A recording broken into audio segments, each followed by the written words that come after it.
প্রতিটা স্বামী স্ত্রীর মধ্যে কেমন সম্পর্ক হওয়া উচিত, অর্থাৎ একে অপরের মধ্যে কেমন সহযোগিতামূলক মনোভাব থাকা উচিত, বা তাদের মধ্যে কেমন খুনসুটি বা কি বলবো এটা পবিত্র সম্পর্ক বা মধুর সম্পর্ক হওয়া উচিত, এ সম্পর্কে আল্লাহ রাসূল হযরত মুহাম্মদ সাল্লাল্লাহু আলাইহি ওয়াসাল্লাম আমাদেরকে কিছু দিক নির্দেশনা দিয়ে গিয়েছেন। উনি ওনার সমস্ত জীবনের যে জীবন পরিচালনা ছিল, জীবন ব্যবস্থা ছিল, উক্ত জীবন পরিচালনার মধ্য দিয়ে আমাদেরকে উক্ত মেসেজগুলো দিয়ে গিয়েছেন।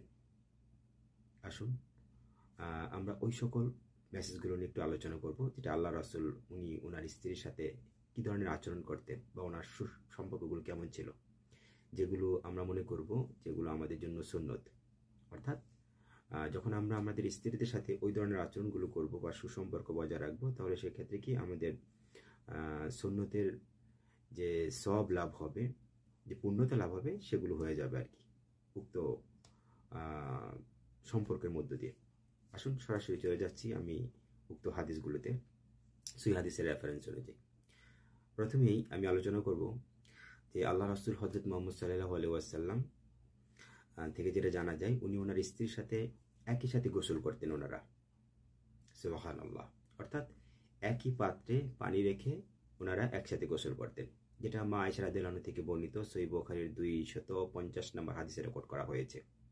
উক্ত হাদিস থেকে যেটা জানা যায় যে মা আয়েশা রাদিয়াল্লাহু আনহু বলেছেন যে মা আয়েশা রাদিয়াল্লাহু আনহা বলেছেন যে আমরা একসাথেই একই পাত্রে গোসল করতাম। উক্ত পাত্রের নাম ছিল ফারাক। আচ্ছা, তারপর যেটা আপনার সহিহ আহমেদের 25,894 নম্বর হাদিসে রেকর্ড করা হয়েছে। এছাড়াও একাধিক হাদিসে রেকর্ড করা হয়েছে উক্ত হাদিসটি।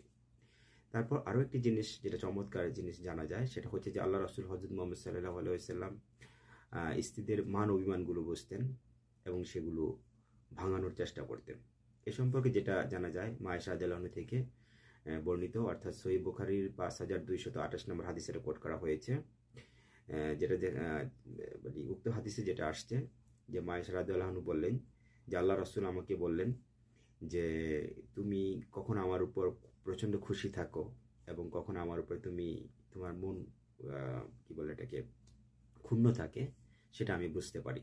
তখন মা আয়েশা রাদিয়াল্লাহু আনহা বললেন যে আপনি কি করে বুঝলেন যে আমার কখন মন প্রসন্ন থাকে, খুশি থাকে, বা কোন সময় আমার মন বেজার থাকে, আমি আপনার প্রতি অভিমান থাকে আমার, সেগুলো কিভাবে বুঝেন? তখন আল্লাহ রাসূল হযরত মুহাম্মদ সাল্লাল্লাহু আলাইহি ওয়াসাল্লাম বললেন যে যখন তুমি আমার প্রতি প্রচণ্ড খুশি থাকো, প্রসন্ন থাকো, তখন তুমি আমাকে বলো হে মুহাম্মদের আল্লাহর কসম, এই কথাটা উল্লেখ করো। তারপর যখন তুমি আমার প্রতি একটু মনোক্ষুণ্ণ থাকে বা আমার প্রতি কোনো অভিমান থাকে, তখন তুমি বলো যে ইব্রাহিমের আল্লাহর কসম। তো এ থেকে আমি বুঝতে পারি যে কখন তুমি আমার প্রতি প্রসন্ন থাকো, খুশি থাকো, বা আমার প্রতি তোমার অভিমান থাকে বা আমার প্রতি তোমার একটু মনোক্ষুণ্ণ থাকে, অভিমান থাকে আর কি, যেগুলো আর কি। তো এই হচ্ছে বিষয়টা। তো উক্ত বিষয় থেকে এটা জানা যায় যে আল্লাহ রাসূল হযরত মুহাম্মদ সাল্লাল্লাহু আলাইহি ওয়াসাল্লাম অর্থাৎ স্ত্রীদের যে কি বলে মনের অবস্থা বুঝে, মান অভিমান বুঝে, সেগুলো ওনাদের স্ত্রীদেরকে মান অভিমান ভাঙাতেন। এটা হচ্ছে আল্লাহ রাসূল। তারপরে এটি আমাদের জন্য একটা সুন্নত আর কি। যাই হোক, তারপর আরেকটা যেটা হাদিসে জানা যায়, আল্লাহ রাসূল হযরত মুহাম্মদ সাল্লাল্লাহু আলাইহি ওয়াসাল্লাম উনি ওনার স্ত্রীদেরকে কাজের ব্যাপারে সহায়তা করতেন। অর্থাৎ অনেক পুরুষের মধ্যে দেখবেন একটা ইগো কাজ করে যে আমার স্ত্রীরা কাজ করতেছে, রান্না বান্না বা বিভিন্ন রকম গৃহস্থের যে কাজগুলো হয়ে থাকে, অনেক পুরুষরাই খুব ইগুতে ভোগে যে আমি এটা করবো, এটা তো আমার দ্বারা না, এটা নারীদের কাজ, মেয়েরা করবে, খুব তুচ্ছ করে দেখে। সেক্ষেত্রে অনেক সময় দেখা গেছে কি সহায়তা করে না, বা আশেপাশে পরিবেশের পারিপার্শ্বিক যে আপনার প্রতিবেশী আছে তাদেরকে ফলো করে, বা নিজের ফ্যামিলির লোকজন, পিতা মাতা বা ভাই বোন বয়োজ্যেষ্ঠ যারা আছে, তারা আবার সেগুলো দেখে আবার কোনো রকম তাকে অপমান অপদস্থ করে কিনা, যে মহিলাদের কাজে হাত দিচ্ছে, এই বিভিন্ন রকম যে মন মানসিকতা আমাদের সমাজে প্রতিনিয়ত হয়ে থাকে আর কি, যে প্রবলেমটা। এবং সেই প্রবলেমটাকে কেন্দ্র করে অনেক পুরুষে দেখা গেছে তার স্ত্রীকে সহায়তা করতে চাইলেও সেগুলো করতে পারে না। এটা একটা বিষয়। আবার কারো কারো ব্যক্তিগত ইগো থাকে যে আমি কেন করবো এটা, মেয়েদের কাজগুলো, বা তাদেরকে কেন সহায়তা করবো, এগুলো তো ওদের কাজ, এরকম কিছু অ্যাটিটিউড থাকে আমাদের মধ্যে। তো ওই সকল ব্যক্তিদের উদ্দেশ্যে বলছি যে স্ত্রীদের কাজে সহায়তা করা আমাদের জন্য সুন্নত, কেননা আল্লাহ রাসূল হযরত মুহাম্মদ সাল্লাল্লাহু আলাইহি ওয়াসাল্লাম উনি নিজেও করতেন। অর্থাৎ এ সম্পর্কে যেটা জানা যায়, যেটা সহিহ বুখারীর 676 নম্বর হাদিসে কোট করা হয়েছে, এটা আসওয়াদ রাদিয়াল্লাহু আনহু থেকে বর্ণিত। উনি বলেছেন যে মা আয়েশা রাদিয়াল্লাহু আনহাকে যখন জিজ্ঞেস করা হয়েছিল যে আল্লাহ রাসূল যখন অবসর অবস্থায় ঘরে থাকেন তখন কি করেন, তখন মা আয়েশা রাদিয়াল্লাহু আনহা বলেছিলেন যে উনি যখন বাসায় থাকেন তখন গৃহস্থালির টুকটাকি কাজ করে থাকেন। এছাড়াও দেখা গেছে আমাদের কাজের সাথে উনি সহায়তা করে থাকেন, আমাদেরকে বিভিন্ন কাজে সহায়তা করে থাকেন। উক্ত হাদিস থেকে এটি প্রমাণিত যে আল্লাহ রাসূল হযরত মুহাম্মদ সাল্লাল্লাহু আলাইহি ওয়াসাল্লাম ওনার স্ত্রীদেরকে ওনাদের সকল কাজের ক্ষেত্রে সহায়তা করতেন। সুবহানাল্লাহ, আলহামদুলিল্লাহ, আল্লাহু আকবার। আমরা ইনশাআল্লাহ এই জিনিসগুলো সবাই নিজেদের মধ্যে ধারণ করার চেষ্টা করব। তারপর আমি যদি আরেকটা হাদিসে যাই, তারপর যেমন আপনার আল্লাহ রাসূল হযরত মুহাম্মদ সাল্লাল্লাহু আলাইহি ওয়াসাল্লাম মানে এটা একটা ভালোবাসা বইয়ের প্রকাশ, চমৎকার একটি হাদিস, অর্থাৎ যেটা মা আয়েশা রাদিয়াল্লাহু আনহা থেকে বর্ণিত, সহিহ মুসলিমের 579 নম্বর হাদিস এটা কোট করা হয়েছে যে মা আয়েশা রাদিয়াল্লাহু আনহাকে বললেন যে যখন আমি কোনো পাত্রে মানে পানির পাত্রে পান করতাম, তখন যখন আল্লাহ রাসূলকে আমি পান করে আবার আল্লাহ রাসূলকে দিতাম, তখন উনি উক্ত পানি পাত্র পান করতেন এবং আমি ঠিক যে জায়গাতে ঠোঁট রাখতাম উনি ঠিক ওই জায়গাতেই ঠোঁট স্পর্শ করে পানি পান করতেন। সুবহানাল্লাহ। এখানে স্বামী স্ত্রীর একে অপরের মধ্যে ভালোবাসা বা মহব্বতের একটা বহিঃপ্রকাশ আমরা দেখতে পাচ্ছি, যেই সুন্নতটা আমরা পালন করতে পারি। তারপর আরেকটা হাদিস, আবার অবশ্য উক্ত হাদিসে এও জানা যায় যে মা আয়েশা রাদিয়াল্লাহু আনহা একটা গোশতের হাড় খেয়েছিলেন, তারপর আল্লাহ রাসূলকে বাকিটুকু দিলেন, উনি বাকিটুকু খেলেন আর কি। সুবহানাল্লাহ। অর্থাৎ কি একে অপরের মধ্যে আমরা কি শেয়ার করে খেতে পারি স্বামী স্ত্রীর মধ্যে, এই ক্ষেত্রে আমাদের মহব্বত বৃদ্ধি পাবে। তারপর আরেকটা যেটা আসতে পারি, যেমন আপনার আল্লাহ রাসূল হযরত মুহাম্মদ সাল্লাল্লাহু আলাইহি ওয়াসাল্লাম যে হাদিস থেকে জানা যায়, যেটা সহিহ বুখারীর 4607 নম্বর হাদিসে কোট করা হয়েছে, এটাও মা আয়েশা রাদিয়াল্লাহু আনহা থেকে বর্ণিত। উনি বলেছেন যে আল্লাহ রাসূল মানে উক্ত হাদিস থেকে জানা যায় আল্লাহ রাসূল হযরত মুহাম্মদ সাল্লাল্লাহু আলাইহি ওয়াসাল্লাম মা আয়েশা রাদিয়াল্লাহু আনহার উরুতে বা রানে বা কোলে মাথা রেখে ঘুমাতেন।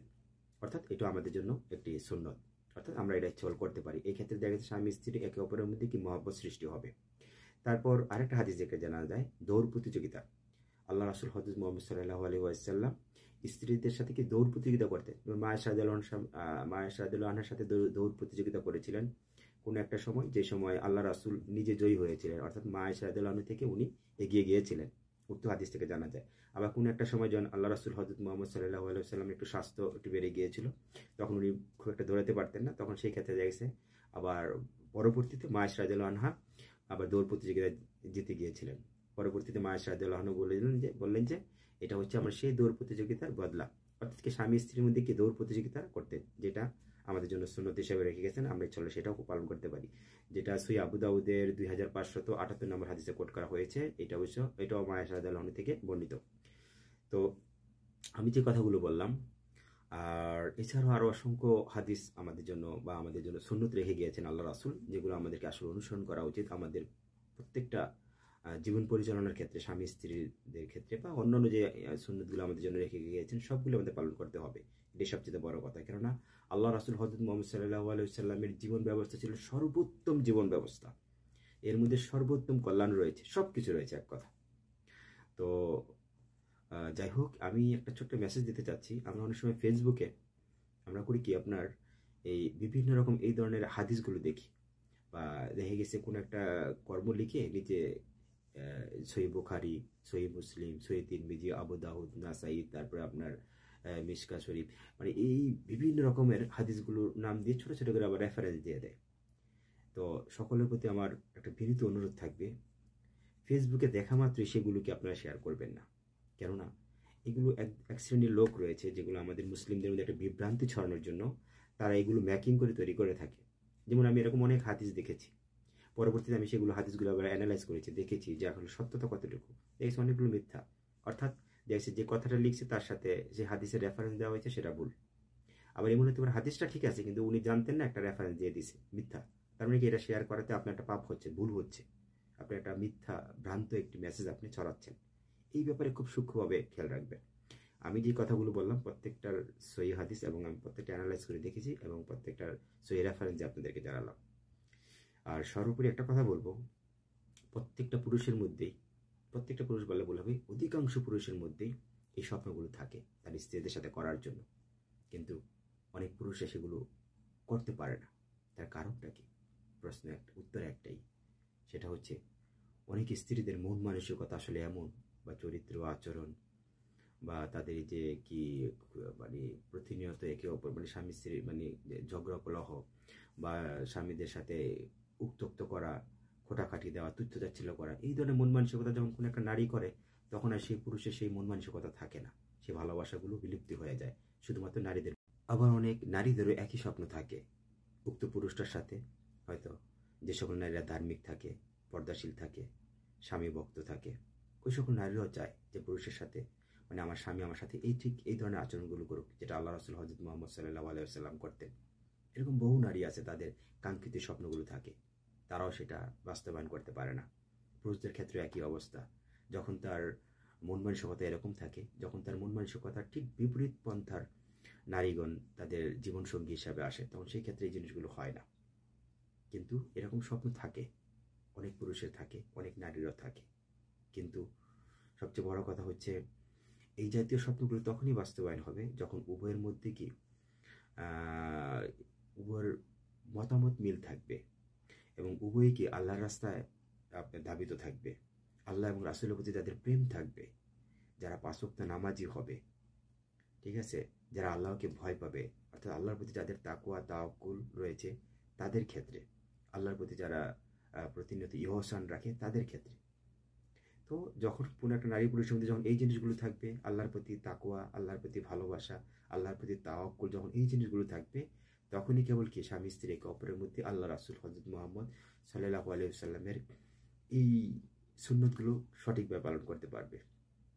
কিছু কিছু নারীরা আছে অকারণেই দেখা গেছে স্বামীদের সাথে প্যান প্যান করতে থাকে, কাজের থেকে আসার পরে সারাদিন এত অক্লান্ত পরিশ্রম করার পরে উক্ত স্বামীটার মনের অবস্থা বুঝে না বুঝি নানান রকম অজুহাত, এটা সেটা, ঝগড়া ফেসাদ, পারিবারিক এটা সেটা তুলে ধরে, মানে খোটাখাটি দিয়ে থাকে, মানে ওই যে ইহুদি নারীদের মতো। এরকম কিছু নারী থাকে আমাদের সমাজে, তাদের জন্য ইচ্ছে করলো কোনো পুরুষের এরকম স্বপ্ন থাকলেও সে স্বপ্নগুলো বাস্তবায়ন হয় না শুধুমাত্র ওই সকল নারীদের জন্য।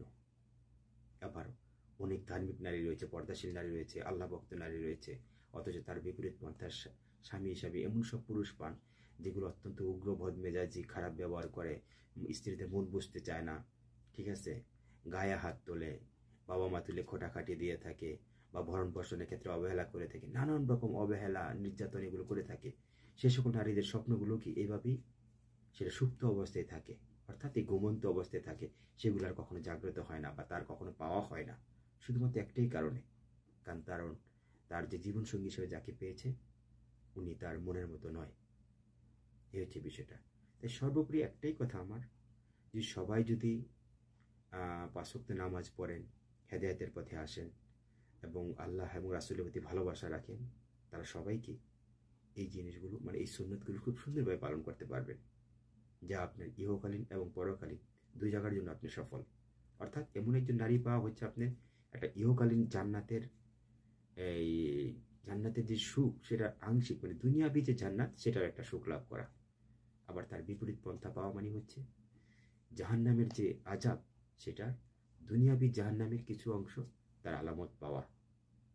তাই অবশ্যই প্রত্যেকটা অবিবাহিত নারী পুরুষকে আমি অবশ্যই বলবো, যখন আপনারা মহান আল্লাহ রাব্বুল আলামিনের কাছে আপনি কোনো প্রার্থনা করবেন, কোনো বিশেষ কিছু চাইবেন, অবশ্যই, আবারও বলছি, অবশ্যই আপনার সর্বশ্রেষ্ঠ চাওয়াটা যেন হয়, যদি নারী হয়ে থাকেন তাহলে আপনারা চাইবেন যে আল্লাহ তুমি আমার জন্য একটা দিনদার স্বামী মিলিয়ে দাও। আর যদি আপনি পুরুষ হয়ে থাকেন আপনি অবশ্যই বলবেন, হে আল্লাহ আপনি আমার জন্য একজন পরেজগার নারী আমার জীবনসঙ্গী হিসেবে করে দিন। সকলকে ধন্যবাদ। আসসালামু আলাইকুম ওয়া রাহমাতুল্লাহি ওয়া বারাকাতুহু। اللهم يا من أجاب نوحا حين ناداه، يا من كشف الضر عن أيوب في بلواه، يا من سمع